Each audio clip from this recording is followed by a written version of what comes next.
सरकार हमारे लोगों के ऊपर कोड़े बरसा रही, दलित पिछड़ों के ऊपर कोड़े बरसा रही है और वो बैठ करके वहाँ जो है तारीफ कर रही है। यादव घर से दूध लेके जाता है, शहर बेचता है, उसने फिर बच्चों को पढ़ाने के संकल्प में रखा है। डेलीगेसी में चले जाइए, कुर्मी यादव, ये गड़रिया, ये सब रात दिन मरेगा। मैं मान लूंगा अगर आप दोनों लोग गले मिलके मुझे बता दे कि हम एक हो गए हैं और 27 में एक हो गए, तब मैं मानूंगा। सुनिए, मैं एक बात और बताता हूँ, सुन लीजिए पहले सुनिए।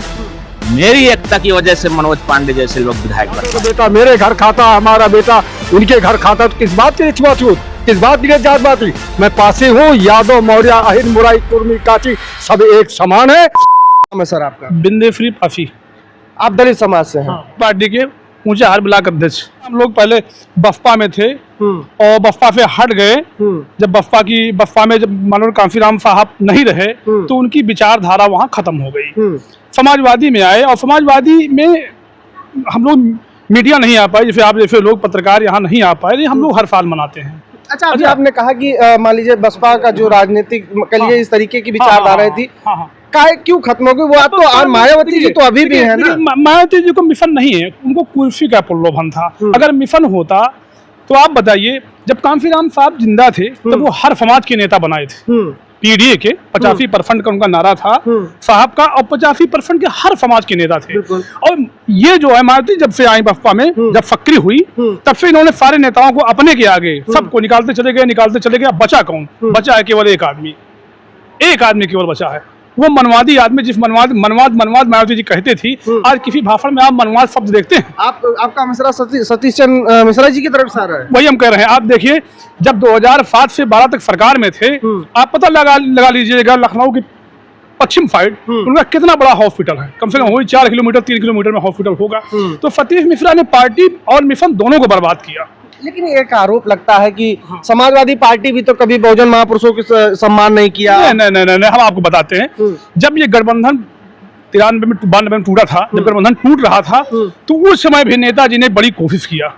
हम उस समय बसपा में थे, ये आप जान लीजिए। उस समय नेताजी ने बहुत कोशिश किया। उन्होंने कहा भी कि आप आर.के. चौधरी जी को मुख्यमंत्री बना दीजिए, आर.के. चौधरी जी को जो मुख्यमंत्री बनाओगे हम अपना समर्थन देंगे। लेकिन भारतीय जनता पार्टी इनको इस्तेमाल करने के लिए, कोई आज नहीं कि मायावती जी आज मनवादियों के हाथ में है। ये जब से राजनीति शुरू हुई है तब से है। जब 6 महीने वाले में 6 महीने का कार्यकाल इनका था, जब भारतीय जनता पार्टी ने इनको समर्थन दिया था, तो वो भी एक सोची समझी एक साजिश का हिस्सा था, ये आप जान लीजिएगा। अच्छा, उस हिस्से में ये फंसती चली गई और मनवाद इनके ऊपर हावी हो गया। फिर उसके बाद में जैसे जैसे चुनाव हुआ, 2007 में जब चुनाव आया विधानसभा का, तो ये जो नारा था, जो बहुजन समाज पार्टी का एक नारा था, वो नारा खत्म हो गया। वहां पर हाथी नहीं गणेश है, ब्रह्मा विष्णु महेश है, मतलब सारी जितना भी पाखंडवाद था, जिसको कांफीराम साहब जमीन से लेके ऊपर तक विरोध करते थे, वो सारे जितने नारा थे, वो सब नारा जो है मनवाद और सामंतवाद के मंच पे लागू होना शुरू हो गए। वो जमीन पे भी उतर आए। तो आज समाजवादी पार्टी में आपको लगता है कि जो माननीय कांशीराम साहब की मूवमेंट थे, उनकी विचारधारा थी, अम्बेडकर जी की विचारधारा थी, उस पर समाजवादी पार्टी बिल्कुल अखिलेश यादव, राष्ट्रीय अध्यक्ष अखिलेश यादव जी पढ़े लिखे व्यक्ति हैं, बहुत सुलझे व्यक्ति हैं, उनको बहुत अच्छी तरह से मालूम है। वो ऐसे नहीं पीडीए का नारा बनाए और पीडीए का नारा देते, उनको सब जमीनी हकीकत पूरा मालूम है। और ये भी बात है, आप जान लीजिएगा, 2012 से और 2017 वाले अखिलेश जी नहीं हैं, ये आप जान लेना। ये 24 वाले और 27 वाले और 29 वाले अखिलेश यादव में सब उनको मालूम है कि हमारा समाज कितना हमको साथ देगा, कितना नहीं देगा। आज जो लोग हैं, आज आप देख लीजिएगा, जितने मनवाद सामंतवाद के लोग हैं, वो अपने प्रत्याशी को वोट देते हैं, नहीं कहाँ वोट देते हैं। तो समाजवादी पार्टी के राष्ट्रीय अध्यक्ष अखिलेश यादव को भी तो मायावती बहुरूपिया कह रही हैं, वो कह लीजिए एक भ्रम फैला। एक बात बताइए आप हमसे, कभी उन्होंने भाजपा का विरोध किया है मायावती जी ने? आप जवाब दीजिए, मीडिया महोदय, आप बात बताइए आप हमसे, कभी मायावती जी ने भारतीय जनता पार्टी का विरोध किया है? भारतीय जनता पार्टी की तारीफ की है, तारीफ करती है मायावती। आप इतनी बड़ी रैली हुई है, आप देख लीजिए लखनऊ में इतनी बड़ी रैली हुई है, उस रैली में उन्होंने क्या कहा है आपको क्या मालूम नहीं है? उत्तर प्रदेश सरकार की तारीफ की, और सरकार क्या कर रही है? हमारे लोगों पर कोड़े बरसा रही है। सरकार हमारे लोगों के ऊपर कोड़े बरसा रही है, दलित पिछड़ों के ऊपर कोड़े बरसा रही है और वो बैठ करके वहाँ जो है तारीफ कर रही है। अब वो दलित की बेटी थोड़ा तो दौलत की बेटी है, उन्होंने बसपा को खत्म कर दिया। अगर ये नहीं होती तो आज बसपा और समाजवादी पार्टी दोनों का गठबंधन होता, आज सेंटर में होते। बसपा को खत्म करने में अगर किसी की भूमिका अहम है तो जो मौजूदा बहन जी है इनकी भूमिका है, जान लीजिए। मतलब समाजवादी पार्टी की विचारधारा परिवर्तित हो रही, तो क्या 27 में भी परिवर्तित पहले से ही थी। अरे लोहिया जी के बाबा साहब की विचारधारा, राष्ट्रीय अध्यक्ष जी ने बहुत शुरू में नारा दिया था कि साइकिल की एक पहिया बाबा साहब की विचारधारा का है, एक राम मनोहर लोहिया जी की विचारधारा का। ये बहुत पहले का नारा है, कोई आज का नारा थोड़ो है। ठीक है। एक नारा था कि सोशलिस्टों ने बांधी गांठ, पिछड़े पांव 100 में 60। आज की स्थिति में ये नारा धरातल पे उतर सकता है सर? आपको क्या लगता है? ये ना उतर तो सकता है। नहीं, जिस तरीके से लोग 85% और 15% की बात करते हैं, लेकिन जो 85% है वो आज संगठित नहीं हो पाया। आज भी अगर देखा जाए तो जिस तरीके से मानवर कांसीराम साहब के समय में, कह लीजिए 90 के दशक में मंडल बनाम कमंडल की राजनीति के दौर में जिस तरीके से संगठित हुआ था, क्या आज का वो दौर है कि ये पिछड़ा, दलित और जो ये माइनॉरिटी की आबादी है ये संगठित होकर सत्ता पर जा सकती है? कोशिश समाजवादी पार्टी पूरी कर रही है, पहल कर दिया। हम लोगों ने भी हम लोग पूरी कोशिश कर रहे हैं। हम सब एक हैं और हम उनका सम्मान करेंगे, वो हमारा सम्मान करेंगे, हम पार्टी का सम्मान करेंगे, अखिलेश यादव के नेतृत्व को मजबूत करेंगे। हम लोगों का जब सरकार बनेगी तो सबका हक, जितना जिसकी हमारी सरकार जनगणना कराएगी और जनगणना कराने के बाद जिसकी जितनी आबादी होगी उस हिसाब से सबका बंटवारा होगा। लेकिन अब जब आज मान लीजिए आप सत्ता में नहीं है, आप कह रहे हैं कि हम उस फार्मूले को लागू करेंगे, लेकिन 2012 से 17 तक आपकी सत्ता थी तो आपने सब पिछड़े दलितों और अन्य लोगों का हक खा लिया।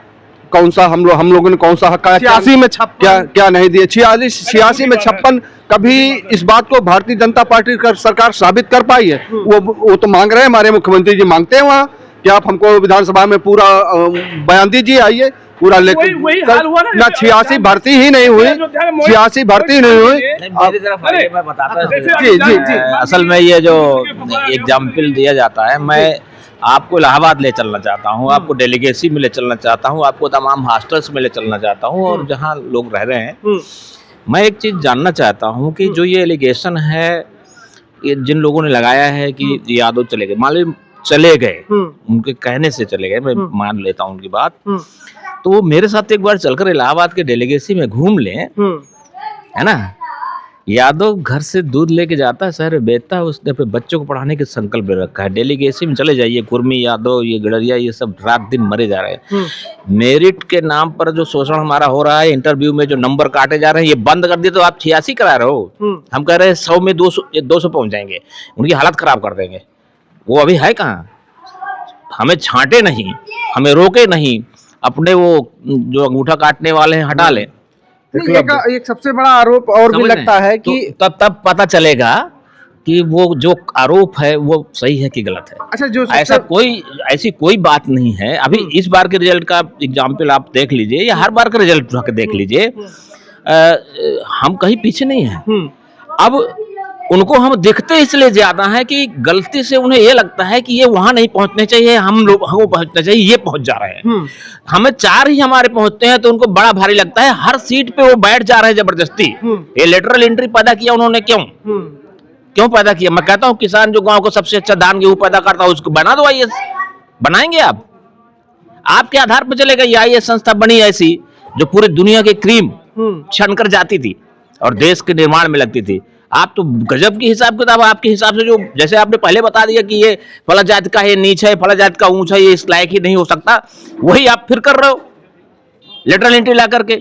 तो आप अपने छन्ने को हटा लो मेरे भाई। हम तो कह रहे हैं कि जाति खत्म कर लो, टाइटल हटाओ और फिर लड़ लेते हैं एग्जाम में भी। हमारा मुकाबला कोई कर सकता है क्या? जो हम अपने हाथ से खेत के 2 मीटर नीचे तक ले जा करके घास निकाल करके उसको उपजाऊ जमीन बना सकते हैं, है ना। तो हम किताबों को भी एक एक लाइन रट सकते हैं और एग्जाम में नंबर 1 ला सकते हैं।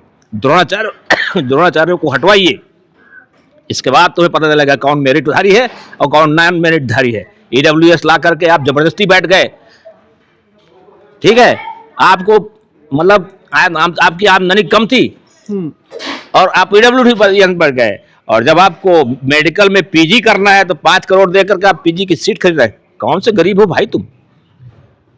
अत्याचार की एक सीमा है। जो आप बोल रहे हैं कि 100 में 60 लिस्टों ने बांधी गांठ, जी पिछड़े पांव में 100 में। इस बात को याद रखना कि 100 में 60 नहीं, 100 में 90 है और 90 लेंगे हम। हमारा 60 कोई मतलब ही नहीं है।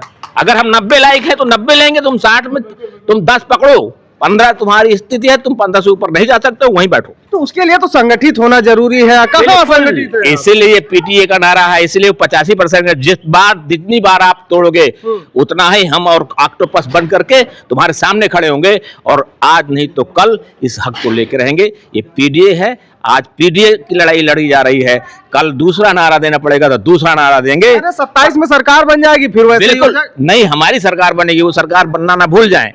अगर हम चाहेंगे तो प्रधान नहीं बन पाएगा। आप ही की बन जाएगी तो फिर वही पुराना रवैया हो जाएगा, दलितों को को मारा जाएगा। देखिए मेरी बात आप समझ लीजिए, पहली बात तो अच्छी तरह समझिए, मैं किसान घर से आता हूँ और किसान घर से आने की वजह से मेरे साथ मजदूर जो काम कर रहे हैं वो कमजोर लोग ही काम करते हैं।